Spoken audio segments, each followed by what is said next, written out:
Vamos a iniciar entonces esta tertulia del día de hoy.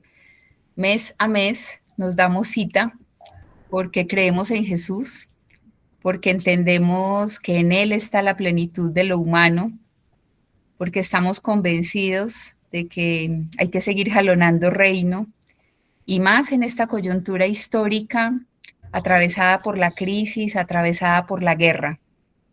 Por eso hemos querido que esta tertulia de hoy, justo como en vísperas de iniciar la Semana Santa, pues tenga por título Pascua, decisión indeclinable por la paz.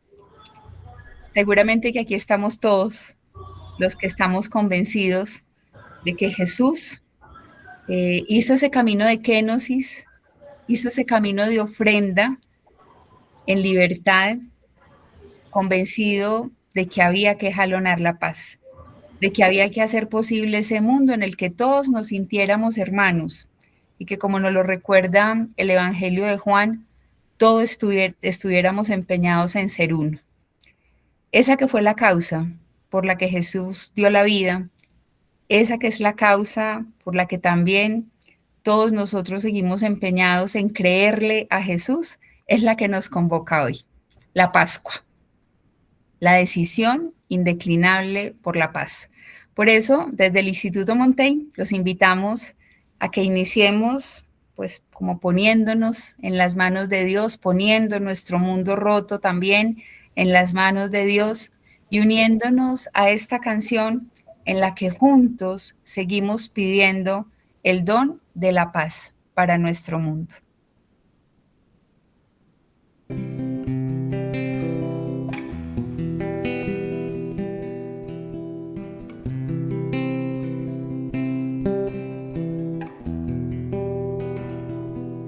Solo tu paz ahuyenta nuestras dudas,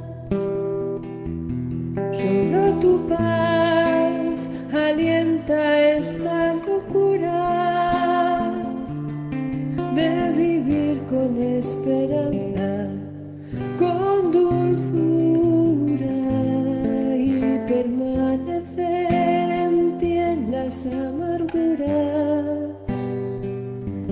Solo tu paz invita a la certeza, solo tu paz nos une y nos acerca para tender la mano a quien espera que alguien derribe el muro que lo aleja. Danos la paz, Señor, danos tu paz, danos la fuerza de tu amor, de tu bondad. Danos la paz, Señor, danos tu paz, transforma nuestro corazón con tu verdad.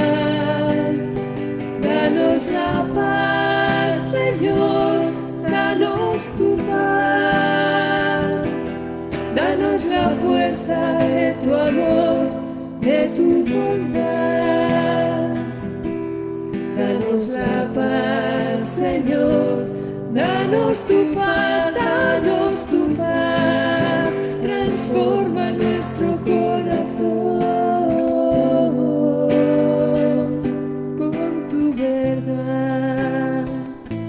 Solo tu paz hace callar los miedos, solo tu paz da sonido a ese silencio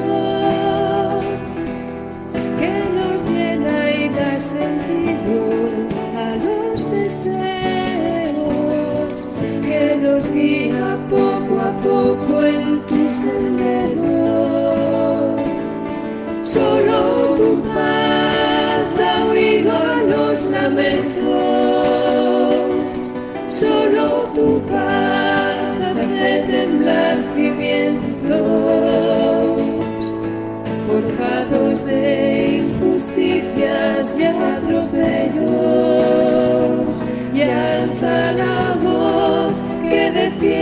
los pequeños. Danos la paz, Señor, danos tu paz. Danos la fuerza de tu amor, de tu bondad. Danos la paz, Señor, danos tu paz, danos tu paz.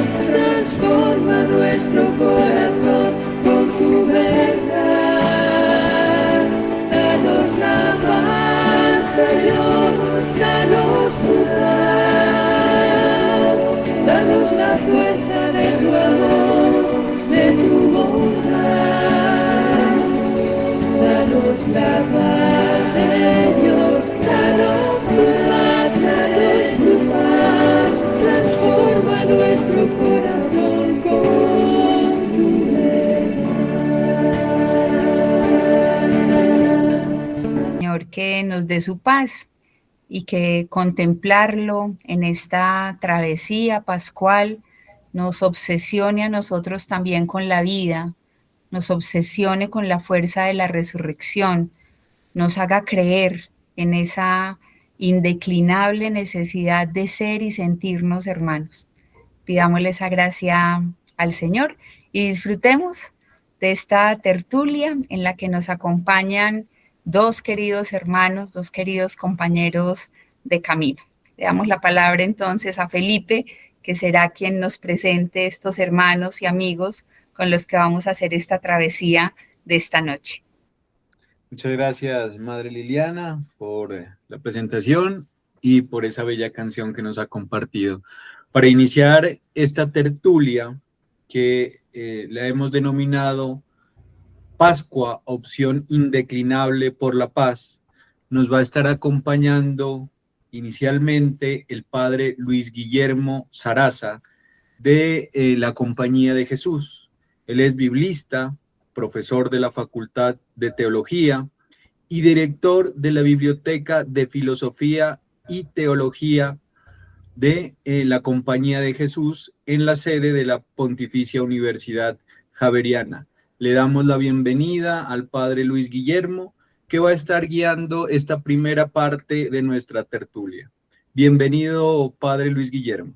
Muy buenas noches para todos y para todas. Muchísimas gracias por esta invitación que realmente me llena de alegría. Esta tertulia en la que conversaremos sobre esa decisión de los cristianos de buscar la paz por todos los medios. Como es una tertulia, realmente es un ratico para conversar, y yo pensando mucho sobre este título que ustedes nos regalan para esta conversación, pues buscaba como una idea central, porque es tan poquito el tiempo que yo creo que hay que decir algo concreto y no decir muchas cosas. Entonces quisiera pues comenzar. Vamos a ver si soy capaz de pasar yo mismo esta presentación.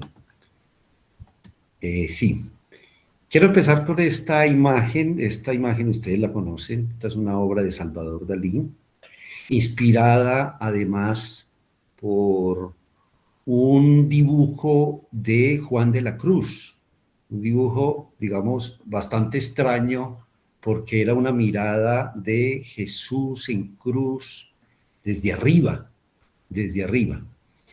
Y es como el Jesús que está mirando hacia abajo. También me vino a la memoria esa contemplación que hay en los ejercicios espirituales de San Ignacio, de la contemplación de la Trinidad.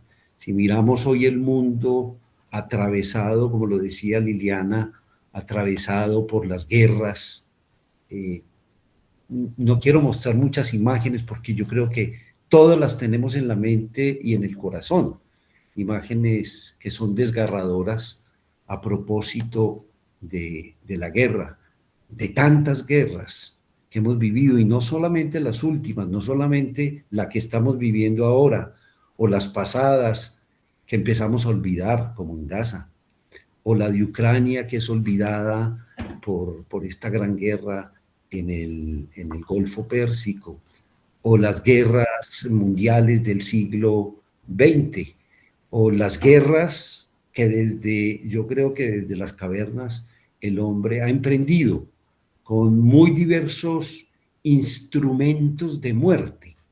Y entonces lo que vemos aquí es un Cristo que contempla la realidad. Y cuando nos acercamos desde la mirada de la paz, yo creo que siempre, sobre todo en América Latina, siguiendo este método latinoamericano de hacer teología, de anclarnos primerísimamente en la realidad, pues no podríamos menos que poner de presente todo el dolor que estamos viendo en este mundo. Esta Semana Santa estará atravesada por el dolor y por el recuerdo de niños, madres, hombres, soldados, pueblos que sufren y que son desplazados. No nos puede faltar, creo que todos anunciaremos de muchas maneras, no solamente en nuestras celebraciones, sino en nuestras conversaciones y tertulias que también tendremos la semana entrante, de muchos modos.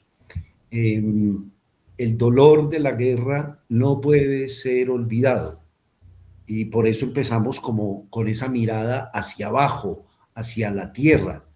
Pero también Dalí pintó otro Cristo cósmico, pero es un Cristo que ya parece mirar hacia arriba, mirar hacia otro lado, mirar hacia la luz, que hay un contraste muy grande, un antagonismo que se necesita.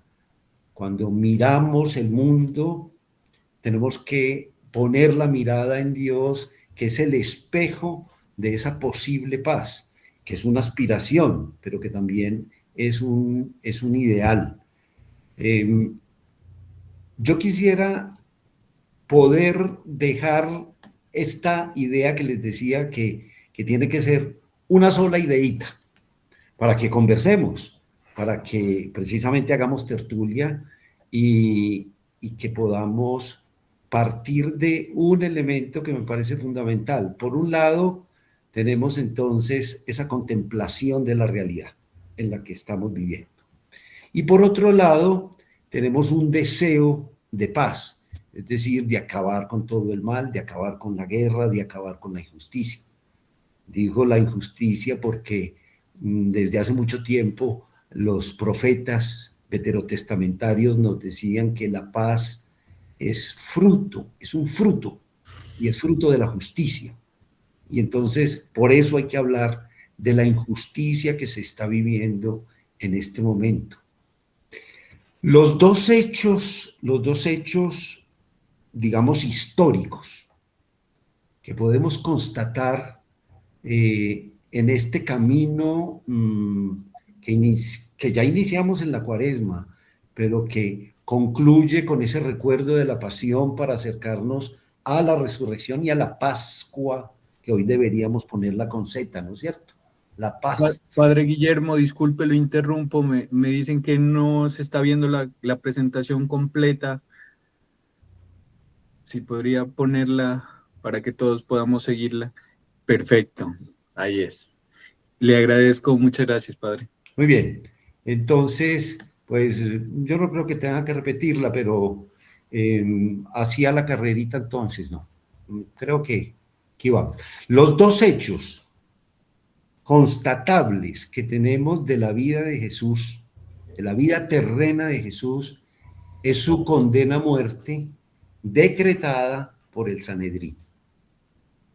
Creo que llegan a la mente de nosotros pues los relatos sinópticos y el relato de Juan, en donde el Sanedrín decide la muerte de Jesús. Ahí hay un hecho histórico acompañado de, digamos, unas leyes propias del tiempo de Jesús, sean las leyes judías o sean las leyes romanas. Ahí se juntaron las dos y por eso siempre ha habido una discusión acerca de quién realmente decidió la muerte de Jesús, quién se lavó las manos o cuál fue la ley que condenó a Jesús.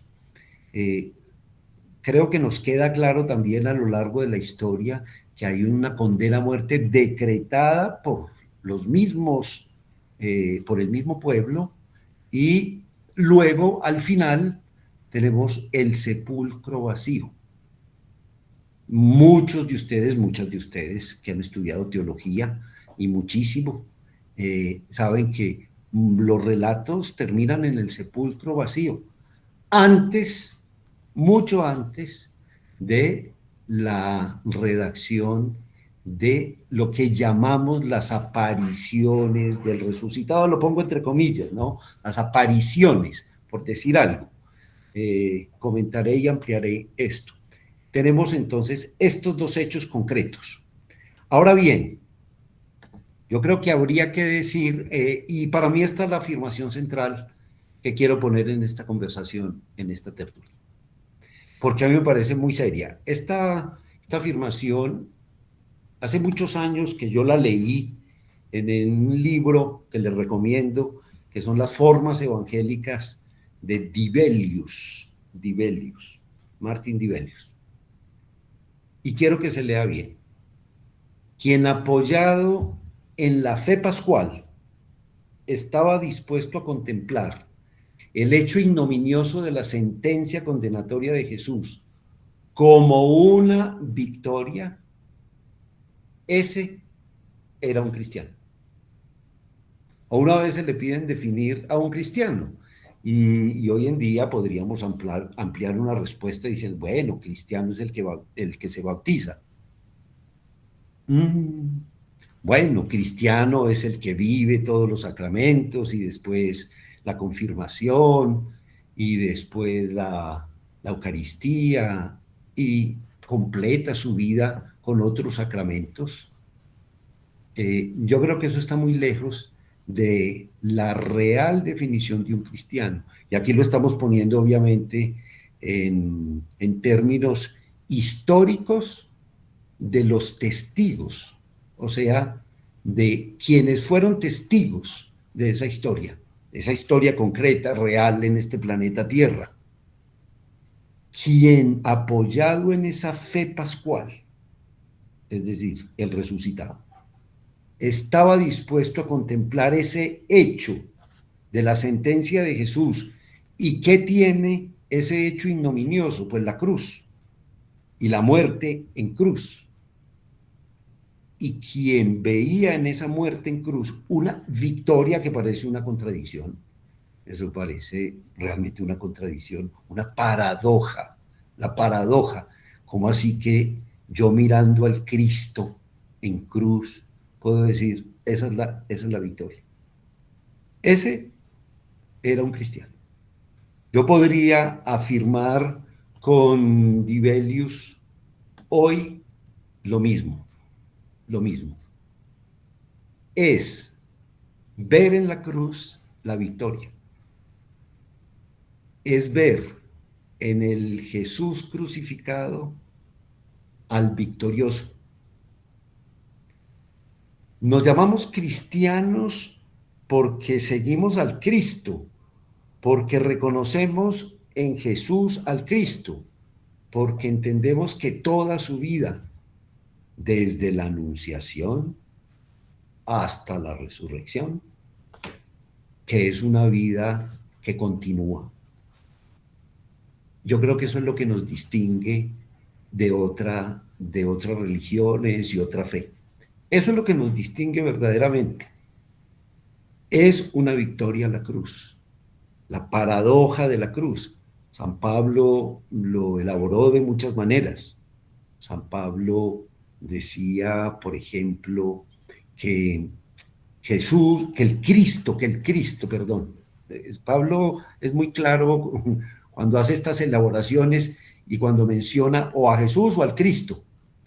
Y de hecho, el mejor relato, creo yo, de la fe pascual está en el capítulo 15 de la primera carta a los Corintios, en donde él dice que les transmite lo que a su vez él recibió.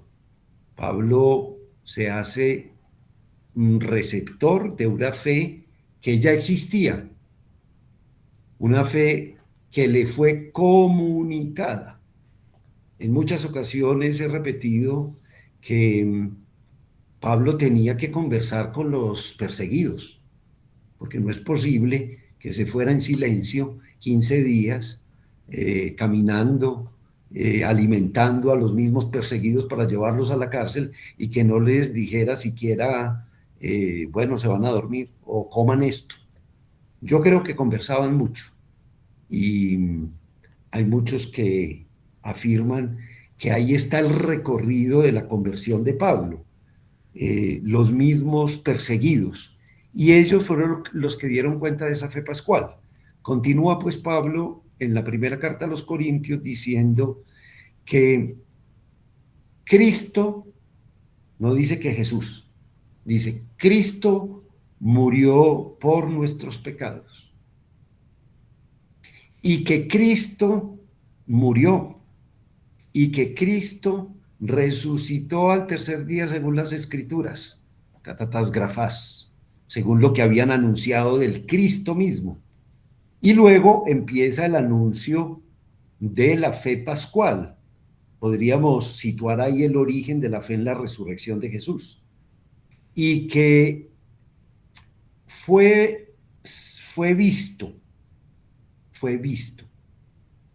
Muchas traducciones de ese texto dicen que se apareció. Yo soy un defensor de la negación de esa traducción. Es decir, lo que dice el texto es que se dejó ver. La forma ofte, que es un pasivo, es se dejó ver el resucitado, como se sigue dejando ver. Seguimos viendo al resucitado. Y esa afirmación la hace Pablo, que se dejó ver de las mujeres, que se dejó ver de Pedro, que se dejó ver de los otros, que se dejó ver de Santiago, que se dejó ver después de 5.000 y que por último se dejó ver de mí como un aborto, dice Pablo. O sea, yo soy el último de todos. Los que me han contado la fe pascual, todos me dicen que esa es la victoria de la muerte de Jesús, que esa ignominia, que es una cruz, para ellos fue la victoria y que sigue vivo en medio de ellos. Hoy podemos seguir diciendo eso, sigue vivo en medio de nosotros. Si no, realmente no tendríamos ningún modo, ninguna manera de comunicar la resurrección, y eso es lo que vamos a comunicar todos y todas la semana entrante, con fuerza, ¿no? De muy distintas maneras. Esa afirmación, que como les digo, se los propongo como la idea para que la conversemos, tiene que ver con un acontecimiento escatológico. Bueno, podríamos pasar 1 o 2 horas hablando sobre escatología, pero el tema es cómo la resurrección de Jesús, un hecho ignominioso, entendido como una victoria, sigue estando presente. Por eso digo que es un acontecimiento escatológico.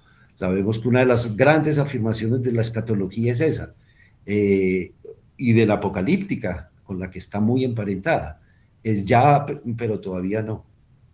O sea, ya fue, ya se dio, ese es el hecho histórico, comunicado por muchos testigos, hombres y mujeres que estuvieron ahí, que acompañaron a ese hombre durante su vida, su muerte, y que se dejó ver de ellos y por eso les transformó la vida. Uno no podría entender el nacimiento del cristianismo si no comprende que esos hombres y mujeres fueron capaces de dar la vida por algo que, si era una mentira, resulta completamente absurdo que hubieran dado la vida por una mentira. Dieron la vida por una verdad que los transformó. Y por eso la resurrección siempre es un acontecimiento escatológico, que siempre se está dando. De aquí que tenga mucho sentido seguir repitiendo este evento cada año durante una semana en la que recordamos su pasión, su muerte, pero sobre todo en la que celebramos su resurrección.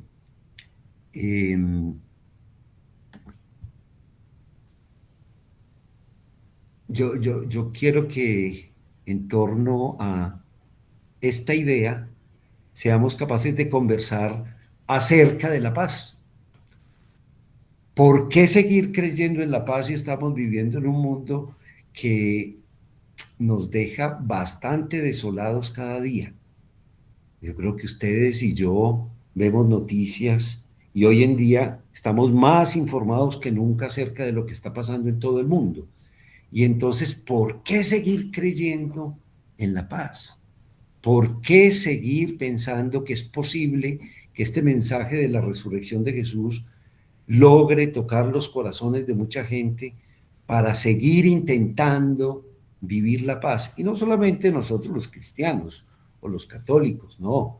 Hemos visto marchas por la paz desde hace unos 5 años con todas estas guerras que tenemos actualmente y que siguen matando y que siguen acabando y que siguen destruyendo. Por lo tanto, pues la pregunta fundamental que nos hacemos en este momento es esta. Y yo, y tú, y nosotros, ¿cómo podemos anunciar la paz? Porque como que se le acabó el tiempo a las marchas por la paz. Ya no tienen sentido porque no tienen fuerza, porque estamos callados tal vez. Yo creo que el mensaje de esta próxima semana tiene que ser muy fuerte. Eh, la iglesia no puede quedarse, nosotros como iglesia no podemos quedarnos callados frente al deseo de la paz, porque la paz, como lo dije al inicio, es un fruto. Por lo tanto, yo creo que la mejor invitación es a que trabajemos por la justicia. Y si decimos que hay que trabajar por la justicia para lograr como fruto la paz, pues hay que empezar a trabajar por los derechos humanos, hay que trabajar por la igualdad, hay que trabajar sin descanso por la comunicación de la esperanza, aunque parezca muy difícil comunicar la esperanza en este momento. Pero si nosotros, que somos los que creemos en que Jesús está resucitado y vive en medio de nosotros como un acontecimiento escatológico, pues nos tendríamos que quedar ya callados. Voy a terminar estas simples ideas con un pequeño texto de un buen libro que les recomiendo, El origen de la fe en la resurrección de Jesús, de Müller. No sé si lo ven ahí bien, pero ahorita se los puedo pasar por el chat. El origen de la resurrección, de la fe en la resurrección de Jesús, aspectos y condiciones históricas. Dice el autor Müller: el terrible final de Jesús en la cruz amenazaba con comprometerlo todo. Si, a pesar de ello, a través de las experiencias pascuales se hizo posible una estrategia vencedora de superación del conflicto, esto puede tener desde un punto de vista psicodinámico cierta analogía con el proceso del luto. Este, al principio, parece fracasar, puesto que no consigue producir la separación de los discípulos respecto al Jesús muerto. Pero más tarde termina de un modo extraordinariamente creativo. La visión del resucitado representa, en efecto, una ampliación de la conciencia capaz de abrir nuevos horizontes al actuar en la historia. Bueno, pues esas son como mis primeras ideas. Ahí está mi primera propuesta de conversación. Y quizás como la dejo aquí planteada porque es la idea que quisiera que conversáramos. ¿Realmente nosotros hoy nos sentimos cristianos de este modo? ¿De esta manera? Ahí la dejo por ahora. Muchísimas gracias, Padre Luis Guillermo, por esas reflexiones profundas que nos hace pensar sobre el sentido de la Pascua en clave de paz, ¿no? y nos hace también un llamado a actuar en consecuencia. Muchísimas gracias por su intervención. Con mucho gusto. Y ahora le damos la bienvenida a la hermana Claudia Tolosa.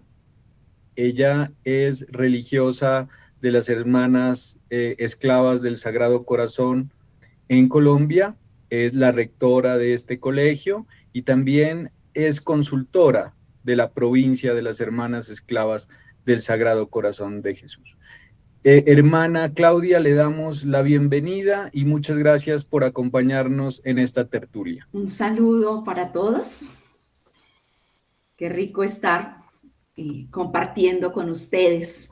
Al Padre Luis Guillermo, también gracias por este aporte que ya también nos pone en esta tónica de tertulia, ¿verdad? Pues nada, permítanme pues comentar que cuando Liliana me pidió el participar en este espacio, me quedé helada, como el helado que estábamos comiendo en ese momento en comunidad y como estoy helada ahorita por el frío. Y ante esta invitación, pues uno se pone obviamente en la tónica de preparación. En nuestra capilla nos ha acompañado durante todo el tiempo de Cuaresma un letrero muy sencillo, 3 palabras: sed de paz. Entonces, al pedírseme este espacio, pues obviamente que me puse a rezar con mayor ahínco para recibir pues la luz de por dónde iluminar. Y yo siento que hasta ese momento esta palabra, sed de paz, era una petición mía hacia el Señor. Tengo sed de paz. Pero al orarla en tónica ya de poder compartir algo más fuerte y sólido con ustedes, la expresión me dio la vuelta y fui descubriendo que ya no es solo mi sed de paz, ni la sed de paz que cada uno tenemos, sino que es la sed de paz de Dios quien en Jesús sigue teniendo sed, y de un Dios que misteriosamente ha querido necesitar de nosotros hombres y mujeres frágiles y disponibles con los cuales contar para hacer creíble la paz. Empiezo pues mi compartir diciendo que la paz es el anhelo que viene de Dios. Todos los que estamos aquí, docentes, padres de familia, religiosos, laicos, todos quienes están allí detrás de las pantallas, llevamos en lo más hondo y profundo del corazón un deseo sincero: vivir en paz. Y no se trata simplemente de evitar conflictos, sino de experimentar, de sentir una verdadera armonía, donde las relaciones sean realmente sanas, donde el corazón acrisolado pueda descansar y donde sea posible reencontrarnos y reconocernos como hermanos. Creo que este anhelo no nace únicamente de nuestras necesidades puramente humanas, porque tengo el convencimiento que la raíz más honda que suscita este anhelo de paz viene del mismo Dios, como lo he expresado. Pongamos la mirada en Jesús. Él crece en un pueblo profundamente marcado por esta experiencia de paz. En Israel, el saludo y la despedida están cargados de sentido. Shalom no es una palabra vacía, es una promesa viva. Plenitud, justicia, reconciliación, comunión con Dios y con los hermanos hacen eco de esa preciosa y honda expresión, el Shalom. Y los profetas anunciaron esa paz como horizonte de historia. Y ese horizonte cobró imagen, cobró figura en Jesús. pues Él recoge toda esta tradición y la lleva a su plenitud. Podríamos decir que en Jesús el Shalom deja de ser solo un deseo y se convierte en una realidad vivida, construida y ofrecida. Ese anhelo profundo se hace en Jesús decisión firme, indeclinable e innegociable. Darlo todo, todo por la paz. Una realidad herida que necesita esperanza. Siguiente, y ahí vamos mirando y vamos ahondando. Esto que estoy diciendo, esta reflexión necesita encarnarse y se encarna en la realidad que cada uno de nosotros tenemos, la realidad de la cual nosotros estamos inmersos, ese contexto vital en el que día a día vamos construyendo. Y permítanme hacer una observación, una declaración, una memoria, no sé cómo llamarle, pero es una experiencia y es un sentir que llevo. Es profundo, es doloroso, es fuerte, pero creo que es real. Venimos, al menos los que estamos aquí, por lo menos los colombianos, ¿cierto?, de una historia marcada por la violencia. Muchos de nosotros hemos crecido viendo la dignidad del otro atropellada y se nos hizo lo más común de cada día. Otros han vivido bajo el lenguaje constante de la guerra y algunos otros han crecido en ambientes donde la violencia se fue normalizando hasta convertirse en un modo de vida. Esta historia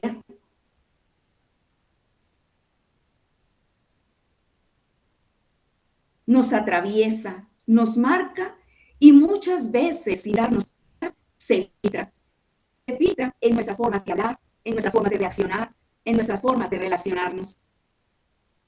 Pero tenemos la certeza y el convencimiento que no podemos seguir repitiendo y no estamos condenados a repetir esto mismo cada día.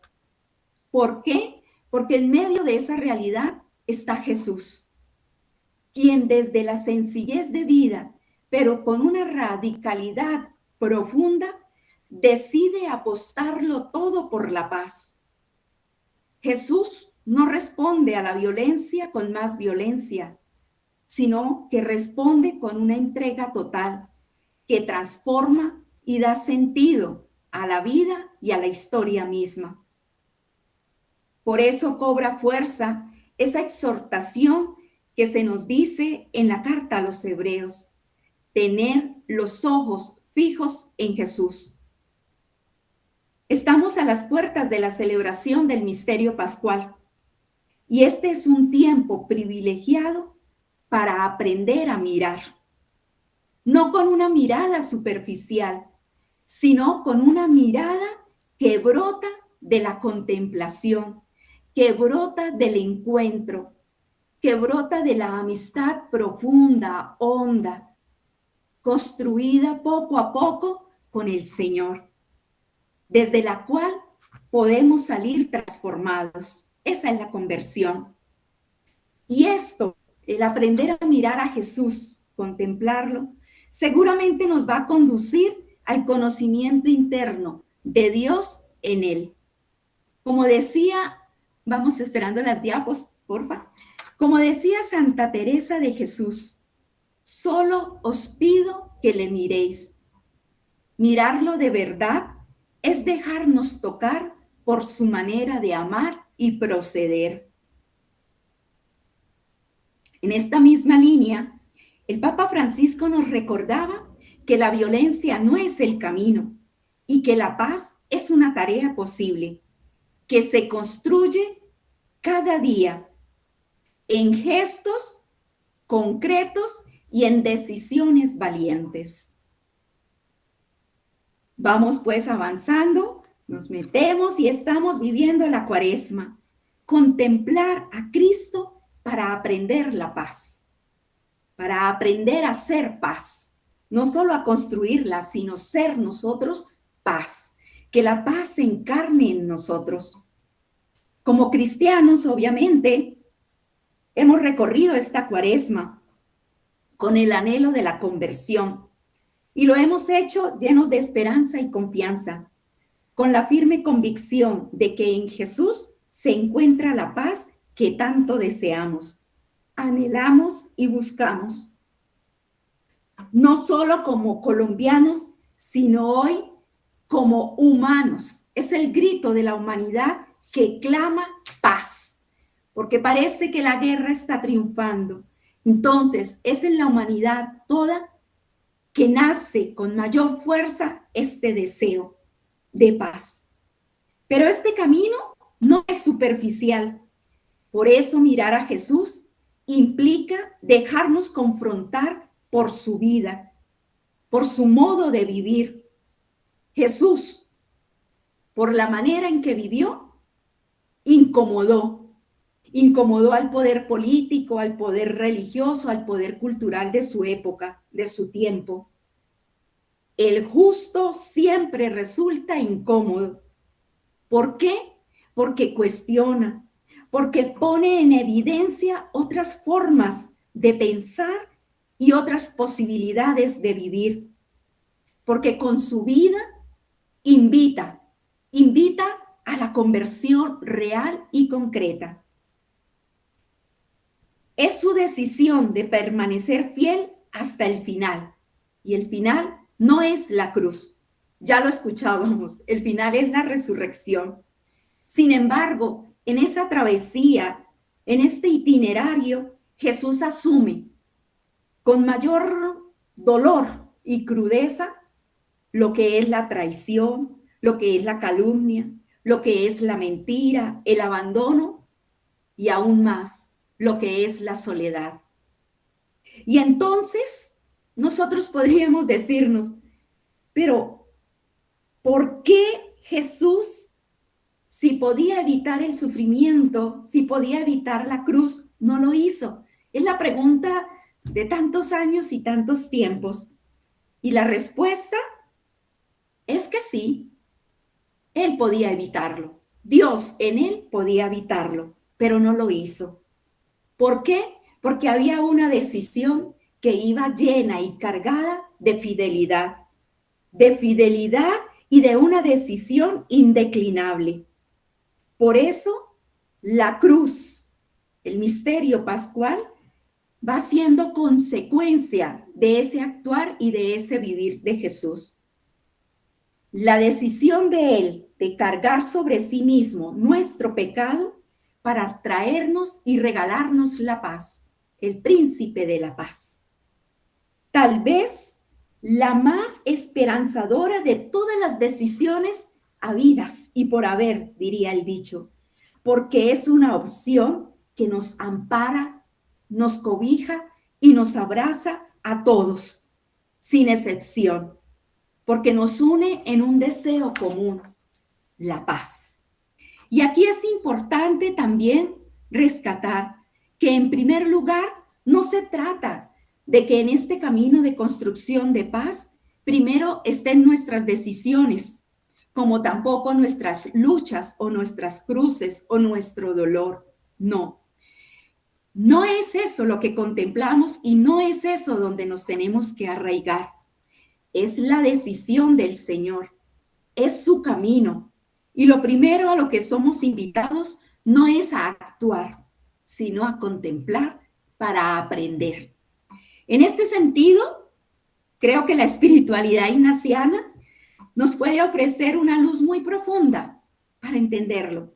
Recordemos que en la tercera semana de los ejercicios se nos invita a contemplar la pasión de Jesús, el misterio pascual.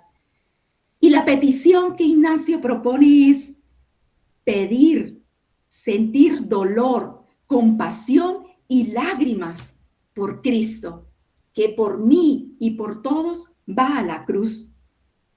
¿Para qué? Para aprender que ese sufrimiento y esa entrega no son estériles, sino que son una manera de dar fruto y a la cual estamos también invitados nosotros, a acompañarlo y a dejarnos tocar por el dolor, pero por el gozo de la resurrección. La cruz no es el final es la vida. Jesús elige la paz hasta el final. El Evangelio nos muestra que esta opción por la paz no es algo improvisado en Jesús el Señor, sino que se viene fraguando, se viene construyendo con una coherencia máxima, con una coherencia profunda, elegante, podríamos decir, de Jesús mismo.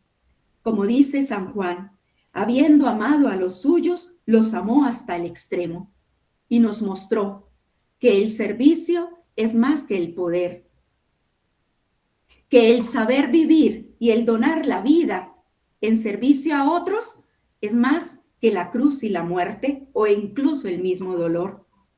Por eso es tal la fuerza de su convicción, cargadas de firmeza y fidelidad, que permaneciendo coherente hasta el final, no solo asume su destino, sino que también anuncia y anticipa su propia Pascua.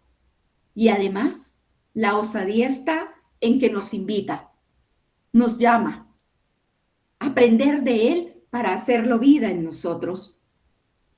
Tanto es así que en el Evangelio de Mateo se muestra cómo Jesús predice su pasión, muerte y resurrección en 3 ocasiones, con insistencia, preparando así el corazón de sus discípulos para que pudieran emprender una misión cargada de servicio y de entrega, total y disponible.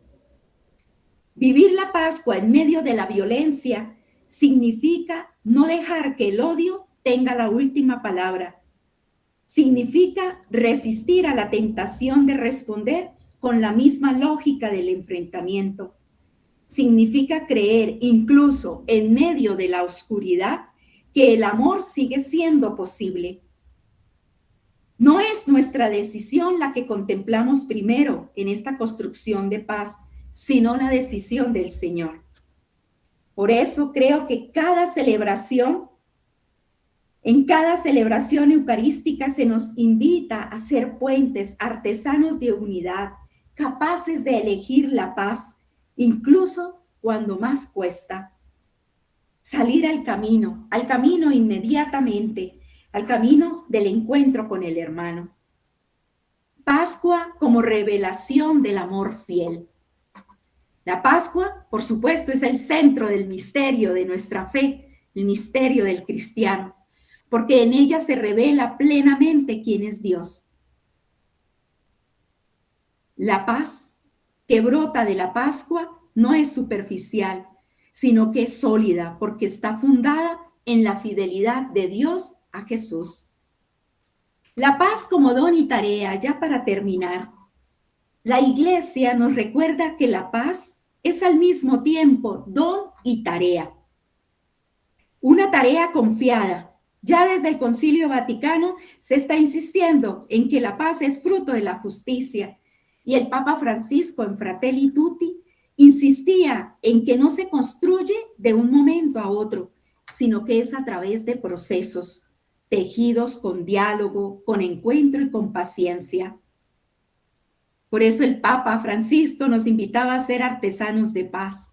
Y por eso León nos invita a convertirnos en puentes que unan, que acerquen, que hagan posible la comunión.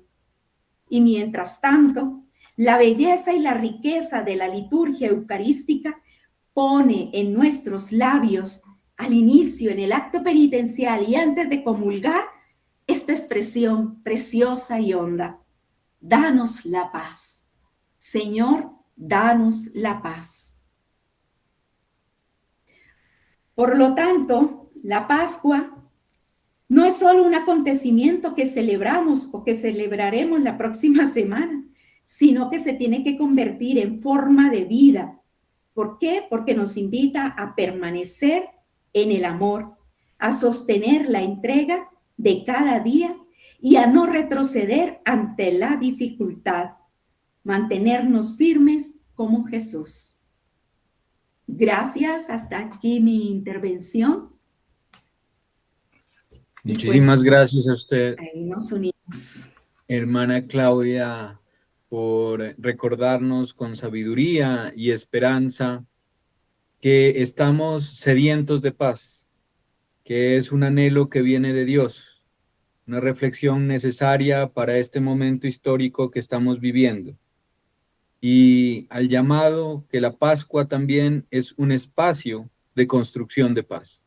Muchas gracias, hermana Claudia. Bueno, entonces ahora abrimos la conversación. Creo que los elementos que ya nos decía Felipe en síntesis con los aportes de Luis Guillermo y de Claudia, pues nos animan a mirar este mundo hoy desde una perspectiva de la fe pascual que nos invita a una contemplación que no se queda simplemente en un espacio de oración sin manos, sino que por el contrario nos anima a vivir, ¿verdad? A actuar. Y preguntaría, ¿será que esta sociedad donde nosotros como iglesia estamos todavía en el momento de contemplación, de oración que muy personal, digamos, como decía la hermana al inicio, que oraba para sí como para sí y no para efectivamente proceder en medio de tanta turbulencia con una claridad más contundente? ¿Qué piensan Luis Guillermo, los invitados o Claudia? ¿Estaremos todavía, qué es lo que nos está faltando para que no podamos tener esa comprensión, esa fe? ¿No estamos entendiendo bien cuál es el sentido de nuestra confesionalidad, de nuestra experiencia de Dios?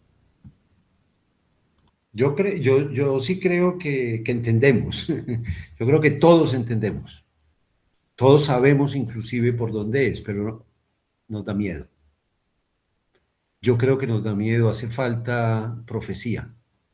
Hacen falta profetas y profetisas de este mundo, porque la vida religiosa, en muchas de sus formas, no digo solamente las comunidades religiosas, la vida religiosa de los seres humanos, hombres y mujeres, que conocemos a Jesús de Nazaret, su historia, su muerte, su pasión y su resurrección, y que hemos sido tocados por esa realidad que nos movió a tomar decisiones también fundamentales en nuestra vida.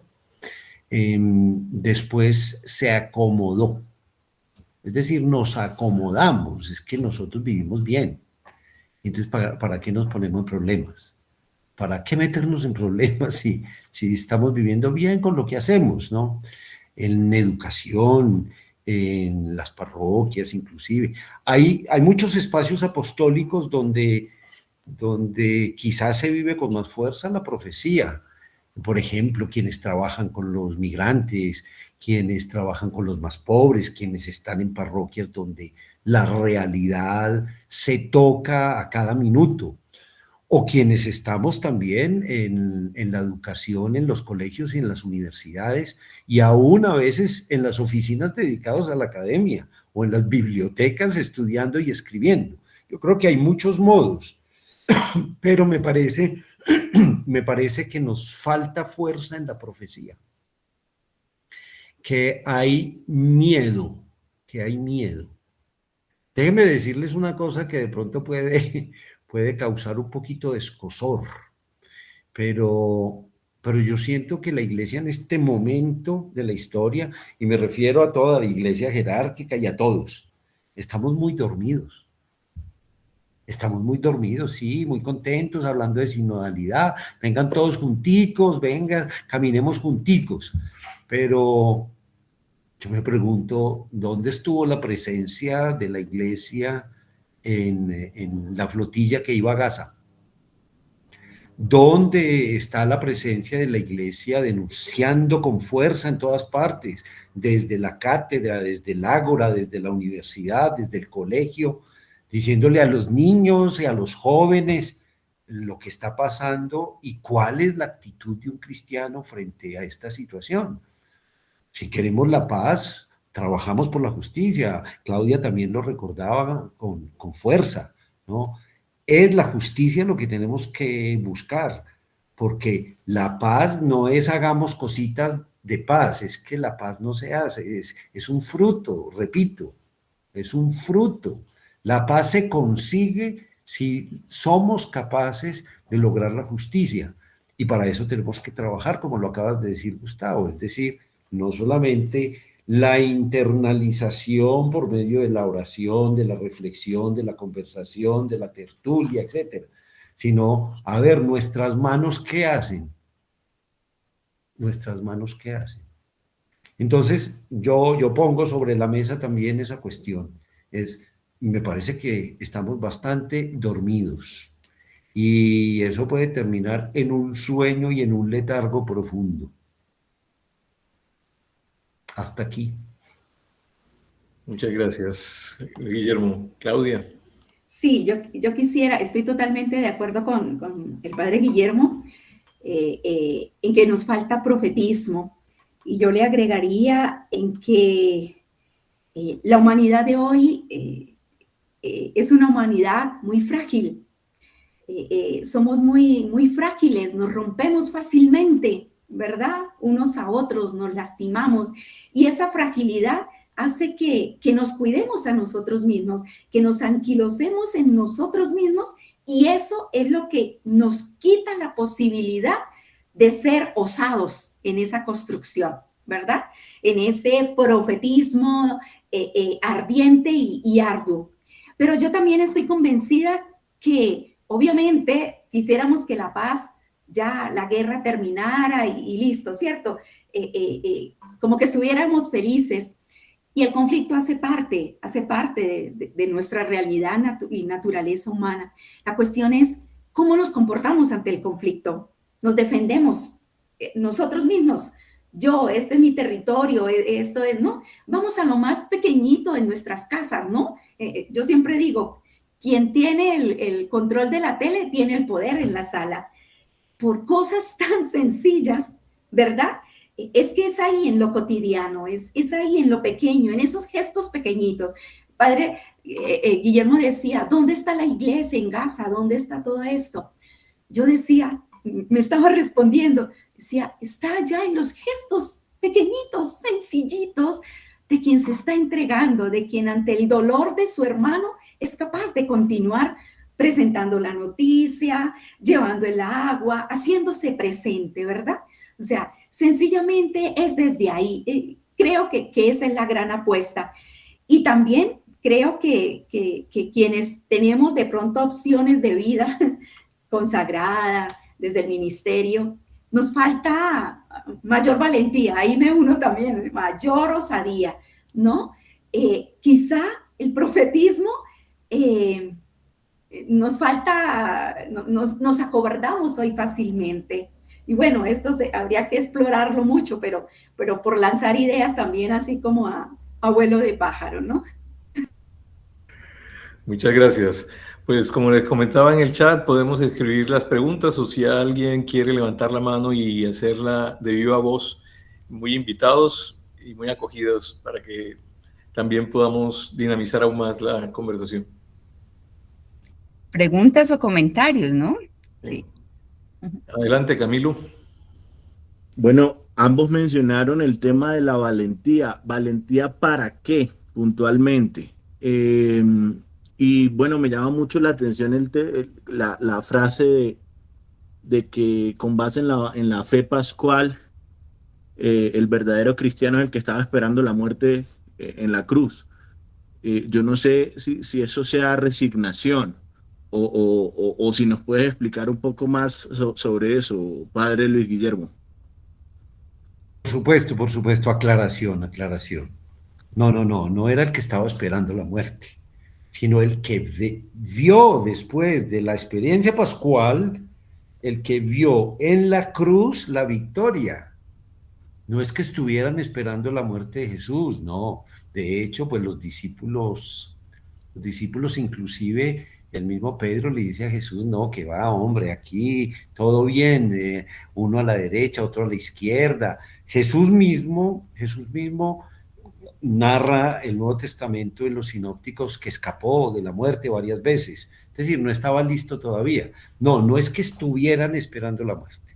No, miren que este es un asunto que se resuelve es con la retrospectiva. Es decir, les voy a poner un ejemplo claro.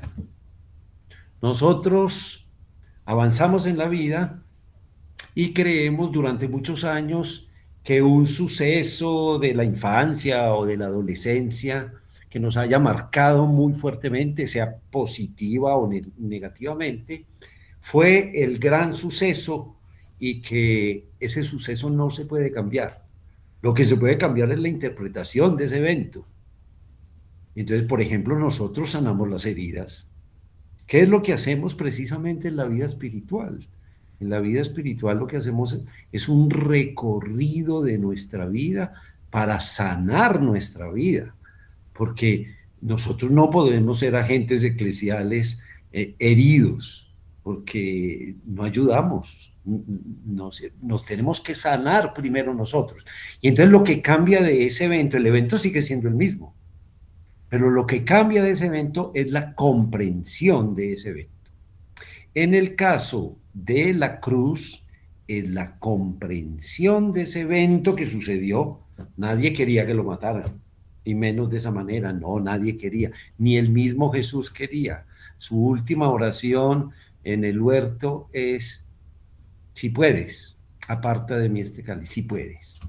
Pero no se haga mi voluntad, sino la tuya. O sea, es una voluntad realmente total con ese Dios que lo ha movido, que lo ha inspirado toda su vida y que hasta el final lo sigue inspirando. Y aún en la cruz, según algunos testigos, o por lo menos los que escriben los evangelios, es Eli, Eli lema sabactani, que vamos a leer con fuerza el domingo y el viernes. ¿Por qué me has abandonado? Como un Jesús que no comprende ni siquiera por qué está ahí. No entiende, al final no entiende.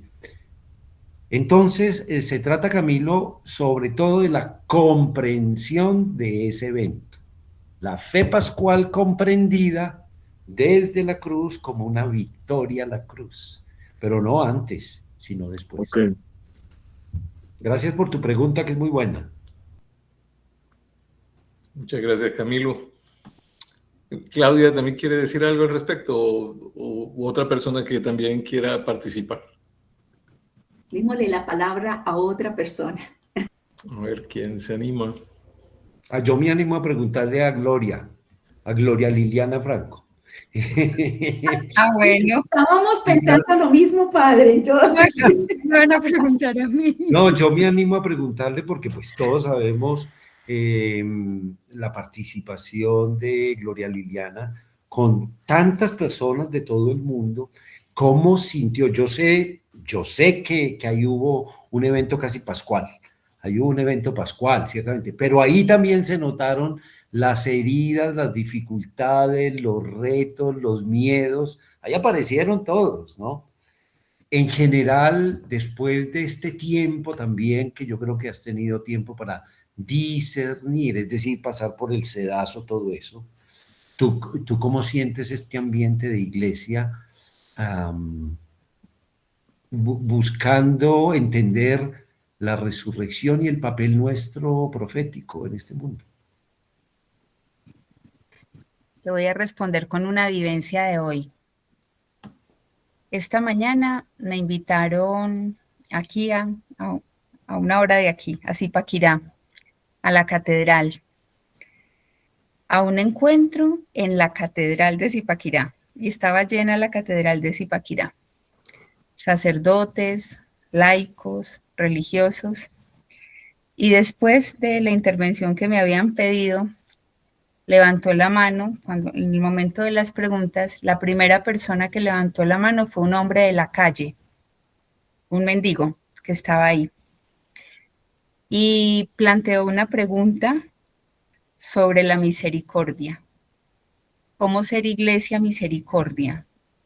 Él constataba que la iglesia tenía muy debilitada esa dimensión. y el sacerdote que estaba pues orientando ese espacio de preguntas le dio las gracias en público y nos dijo a todos que todos los que estábamos ahí debíamos escuchar. Yo sentí que la voz de ese hombre de la calle era voz de Dios. Y estar ahí en la diócesis de Zipaquirá es una experiencia similar a la que está ocurriendo en muchas diócesis de este país, algunas no, pero muchas sí. Y es que nos estamos dejando interpelar. Yo percibo que hay un deseo de dejarse interpelar por la voz del otro, por la voz del distinto. Sin embargo, yo estoy completamente de acuerdo con ustedes en que nos falta profetismo, pero creo que nos falta más misericordia que profetismo. Creo que nos falta más incorporar el modo de Jesús, que nos llenamos a veces de teorías, de modos de proceder, de institucionalidad, y eso coarta esa posibilidad de que el Espíritu haga cosas nuevas entre nosotros. Creo que se van dando pasos, yo creo que se van dando pasos, pero como se han dado siempre, entre luces y sombras, entre continuidad, avance y retroceso. Hoy mismo, en el ambiente más teológico, hay como una constatación de una involución, por ejemplo, en ese capítulo 2 de la Lumen Gentium, ¿cierto? En esa conciencia de que somos pueblo de Dios, porque hay quienes no quieren abrazar esa realidad de que somos pueblo de Dios y hay quienes quieren seguir como situados en esa constatación de que hay determinadas jerarquías, incluso por voluntad divina. Y tenemos muchas posibilidades de conversión, y la opción por la paz es una de esas posibilidades de conversión que tenemos. Yo mientras los escuchaba recordaba una escena del sínodo. Estalló la guerra entre Rusia y Ucrania justo en la primera asamblea del sínodo en ese octubre. Y mientras la guerra estallaba, había estallado la guerra Israel y Palestina, pero estábamos en la guerra Ucrania-Rusia. Y mientras estábamos en guerra, en esa mesa del sínodo estaba una mujer joven, como de 25 años, que era la encargada de la pastoral juvenil en Rusia, y estaba una mujer ucraniana en la misma mesa, porque eso es lo que puede hacer la vida cristiana, porque la vida cristiana lo que puede hacer es la comunión, es la unidad, es el sean uno. Y precisamente en medio de ambientes tan fracturados como el nuestro, ambientes xenofóbicos, de polarización, de discriminación, como que el gran desafío es esa apuesta precisamente por la comunión. Entonces, cuando hablamos de profetismo, yo también pienso que el mayor profetismo es el de la unidad, el mayor profetismo es el de lo comunitario, el mayor profetismo es la apuesta por unos nuevos modos relacionales en los que podamos mirarnos en condición de hermanos. Entonces, ¿cómo vamos, Guillermo? Yo creo que vamos así, como el Espíritu intenta que vayamos, que intenta jalonar vida nueva y se topa con nuestras resistencias, con nuestros miedos, con nuestros apegos a las tradiciones, se topa con eso, pero también de vez en cuando se topa con una dosis de buena voluntad, con un hombre de la calle que nos recuerda quiénes somos y que estamos llamados a la misericordia. Se topa con un sacerdote bueno que dice que tenemos que escuchar también al que nos confronta. Se topa con esto, por ejemplo. Yo ahora estaba sintiendo tan lindo, es que esta sala es hermosa porque es que aquí estamos religiosos y laicos. Estamos las tres vocaciones, ministros ordenados, religiosos, laicos, y estamos haciendo una apuesta por la reflexión, por la interioridad, por la oración, por intentar hacer más nuestro el modo de Jesús, y eso es lo típicamente sinodal. Yo creo que nos falta profetismo, pero creo que tenemos que crecer más también en misericordia. Muchas gracias, Lili. ¿Alguien más? Bueno, Bueno, ya son las 8:15 de la noche, prácticamente. Agradecerle a los invitados por su ponencia, de verdad que dan mucho que pensar, dan bastante elementos para efectivamente aterrizar en la vida cotidiana, en que todas esas expresiones, en fin de cuenta, de lo que conocemos del Evangelio, de este compartir mismo, nos anima y nos impulsa a transformarnos y a tener esa valentía, ¿verdad? Tú decías ahorita que nos falta más osadía, a amar, y lo que decía Liliana y a Claudia con el tener ese atrevimiento a cambiar con la misma ternura lo que está alrededor nuestro y ver que somos un signo de esperanza. Entonces, también a todos los que nos escucharon hoy, que estuvieron aquí presentes, animarlos a las comunidades a dar esos pasos que siempre tenemos ahí a la mano para transformar nuestros entornos en unos espacios cada vez más parecidos a lo que Dios quiere. Y también nuestras familias, nuestros lugares de trabajo y demás. Bueno, agradecer por tantos rostros amigos aquí conectados hoy. Es linda esta sumatoria también de personas desde distintas regiones del país, desde distintas congregaciones religiosas, pues caminando en esta certeza de que somos hermanos.